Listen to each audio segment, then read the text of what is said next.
Hi everyone, and welcome to my Easy Knit Dress class. I'm real excited to bring a class that I normally teach where I work to you online. This class is designed to give you a great fitted dress in an easy to wear knit. It's going to be comfortable, stylish, and you are the designer, so you get to choose some of the unique details that make this dress perfect for you.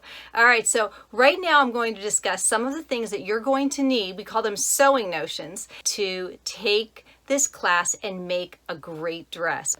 The dress that I'm wearing is also shown here, so you can see the overall style of what you can create. You can also join my Facebook group, Cyber Sewing School, and make sure you subscribe to my YouTube channel so you get updates on what's going on. All right, so let's get started looking at the sewing notions that you're going to need for this class. Obviously, you're going to need a pattern and fabric. So in video 2, I'm going to cover where to obtain the pattern as well as where to get the fabric for the class and what type of fabric, because the type of fabric will make a huge difference on the success of a great garment. So the first thing you're going to need is a large flat cutting surface. If you're a newbie, your kitchen table, preferably square or really rectangular, is going to be a great spot to cut out your patterns. That's what I used for many years. If you're more experienced, you might have a cutting table already with a large cutting mat, and you might be using different instruments, of which I'm going to go over, to cut out your pattern. But just a good pair of sewing scissors and a flat surface is all you need to get started. The second thing you're going to need is a sewing machine in good working order. So it doesn't matter if it's very simple or very fancy. In fact, I'm going to be using 4 different machines in this class: a very basic Janome gem, a midline to a high-end Elna 760 to a fancy computerized Bernina, and I'm also going to show you how to apply a serger to garment sewing as well. So please make sure that if your machine has been in storage, please oil it or take it to a reputable sewing dealer to get tuned up so it's ready to go. Next thing you're going to need: very sharp sewing scissors. Now I'm using Ginger. There are different brands of sewing scissors. You can go to Walmart and get an inexpensive pair of Fiskars or Mundile. Because I've been sewing a long time, I tend to get really nice scissors, and I like the Ginger, but a lot of people like the Kai scissors as well. Again, you don't have to spend a fortune, just make sure they're sharp. And if you are using scissors that have been used on something else like paper or cardboard, no. We garment sewers know that no one uses our scissors except us, and it only gets used for fabric. Another thing you might want to invest in is a pair of very small scissors. Now these are really cute kitty cat scissors. You don't need to get fancy. Now these small scissors can really be just about anything you have around the house. If you are using a large surface with a cutting mat, you're going to want to use a rotary cutter. Now this is a 45mm rotary cutter with a retractable blade, and this is perfect for you experienced garment sewers. You don't have to run out and get one if you're just not sure if you're going to like garment sewing, but in the long run, if you love to make clothes, you're going to get one of these. Next item up, you're going to need a measuring tape. Now my measuring tape has inches and centimeters on both sides, and mine is 60 inches long. They can get, you can get measuring tapes up to 120 inches, I think. I think we have them where I work. But if all you have is 60 inches wide, that's going to be perfect for this class. You don't need to go expensive. Next thing you're going to need are pattern weights. Now don't get uptight over thinking that you have to go out and spend a lot of money, because there again, what do I use for pattern weights? You would think I would use something fancy, but I don't. I use tuna cans and I use cat food cans. I like to put my tuna cans in the middle of the pattern piece along the grain line, and I put my little tuna cans on the exterior. Do I use pins?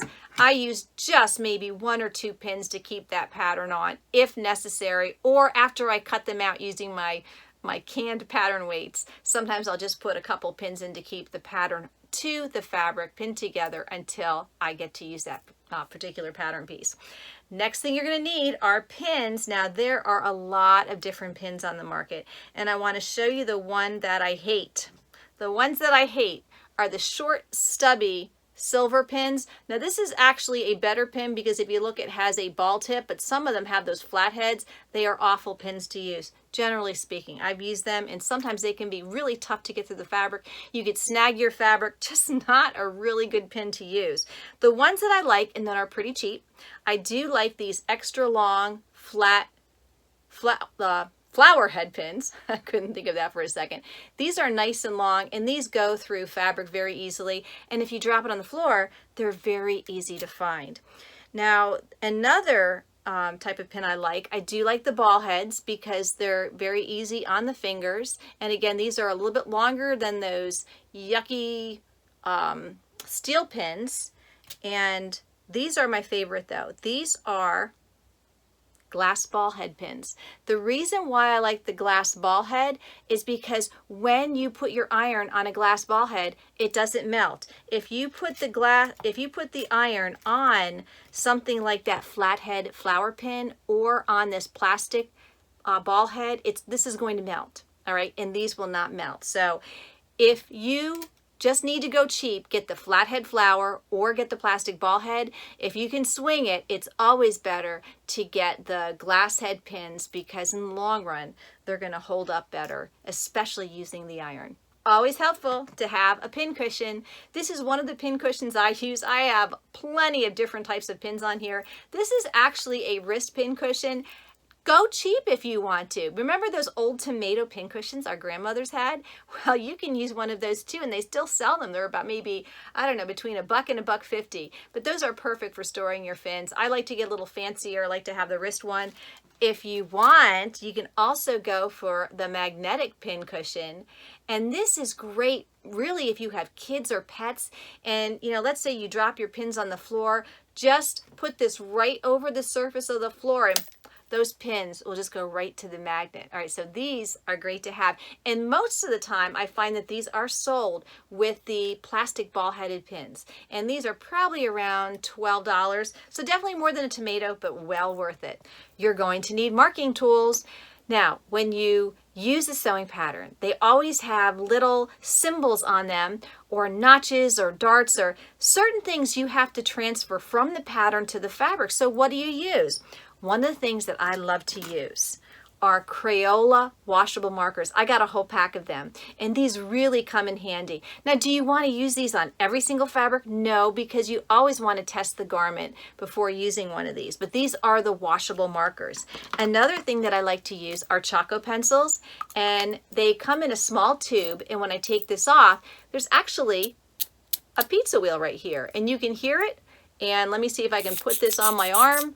I can do, I don't know if you can see that, but it will produce a thin white line. Obviously the chalk is going to the bottom if it's up at an angle, but this is great to use, and I use my Choco pencil a lot too.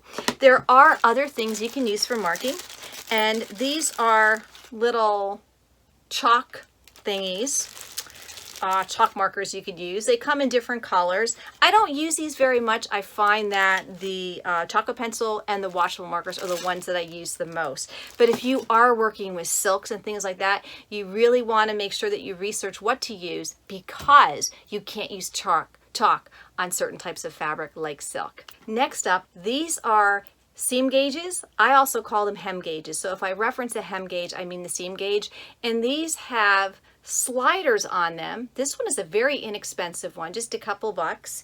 And this one is a more expensive one. I think this is the 6-in-1 by Nancy Zeman. I forget what it is. But this is also a seam guide and great to have. You're going to need them when you do the hems. And there's other things that you use them for too. So you will need to get some seam gauges.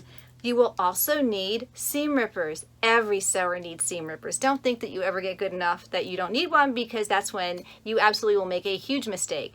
And the seam rippers are very, very sharp on mine. I just put it in here. This was an expensive one, and this was custom made for me. There are also very inexpensive ones like this, and many times sewing machines will come with a seam ripper. Now, seam rippers will get dull over time, so if you find it's really hard to use it, chances are you probably need to invest in a new one. All right, needles. You're going to need needles. Now, the best needles to have are the stretch needles. Stretch needles come in size 11 and 14, and that's what you're going to need for class. You need the stretch needles because stretch needles are made for knit fabrics with Lycra. Now, what if your knit fabric doesn't have Lycra? Well, for this class, you want to make sure it has Lycra because Lycra lends itself to good recovery. So when you stretch a garment and it snaps back, that Lycra helps it retain its shape. And did you ever wear a garment where you put it on and it fits, and then all of a sudden after about an hour it's 2 sizes too big? I made a pair of shorts like that in a cotton knit, and there was no Lycra, and they feel like they're going to fall off me after about 2 hours. So make sure you get stretch needles because they are great for all knit fabrics, with or without Lycra, but they are specially made for fabrics with Lycra, and that's what we're going to be using in class. All right, next up is tape. You are going to need tape because we are going to be printing out on our pattern unless you are taking it to a copy shop for professional printing. But a lot of times I just print it out at home on my printer. I only print the sizes I need, and I will go through that in video number 2. As always, there are a couple more things that are going to be really helpful when you're sewing a garment, particularly a knit garment. Now, these are not essential, but they are very helpful. And number 1 is a magnifier. So if you have a clip-on magnifier that you can put next to your sewing machine and clip it on your table, that's going to be really helpful for nitpicky things like seam ripping if you make a mistake. All right, next up is going to be a walking foot. Now I'm going to show you, this is a walking foot for a very basic machine. I'm going to show you how to use this on my Janome Gem, and I'm going to show you how to install it. And the principle here is you have feed dogs on the bottom of your machine that help feed your fabric.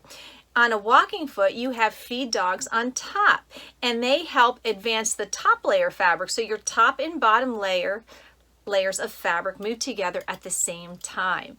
All right, so having one of these is helpful. I'm also going to show you how to use the walking foot system on my Bernina as well as on my Elna, because the different manufacturers have different walking foot systems, but each of them do pretty much the same thing, better feeding of your fabric for a more optimal result. Another thing that's going to be really helpful is the use of a straight stitch plate. Now our machines come with a standard plate, and this is going to be perfect for zigzag, straight stitch, and decorative stitches. But notice this hole going straight across. That hole is big enough to do all the stitches on our machines, but unfortunately sometimes that is not optimal for sewing certain types of finicky fabrics.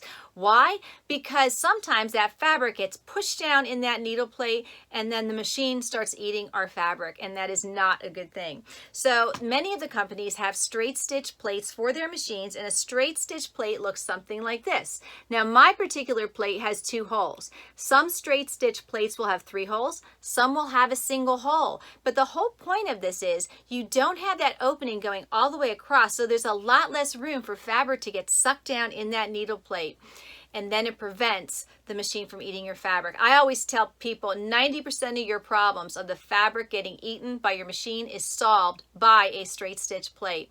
All right, but if that doesn't work in your budget, there is one more tool I have up my sleeve, and it's really, really cheap.